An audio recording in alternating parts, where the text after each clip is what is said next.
There was a man who had 2 sons. The younger one said to his father, "Father, give me my share of the inheritance." So the father divided his property between them. Not long after, the younger son gathered all he had and journeyed to a faraway country. There, he wasted his wealth in reckless living. When all his money was gone, a great famine swept through that land, and he began to feel hunger. He found work feeding pigs for a local farmer. Even the food meant for the animals looked good to him, but no one gave him anything. Then, one day, he came to his senses. He thought to himself, "My father's servants have food to spare, and here I am starving to death." So he said, "I will go back to my father and say, 'Father, I have sinned against heaven and against you. I am no longer worthy to be called your son.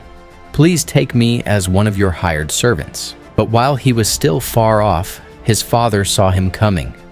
Moved with compassion, he ran to his son, threw his arms around him, and kissed him. The son said, 'Father, I have sinned against heaven and against you. I am no longer worthy to be called your son.'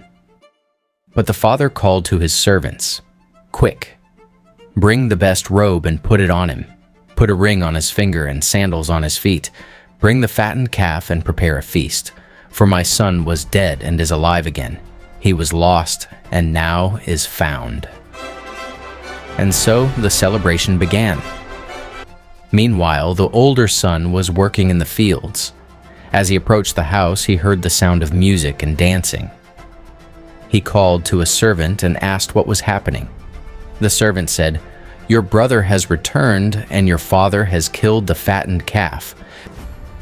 The older brother grew angry and refused to go in. His father came out and pleaded with him, but he replied, 'All these years I have served you and never disobeyed your commands, yet you never gave me even a young goat so I could celebrate with my friends.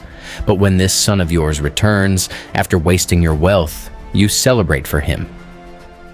The father looked at him tenderly and said, 'My son, you are always with me, and everything I have is yours. But we must celebrate and be glad, because your brother was dead and is alive again. He was lost and is found.'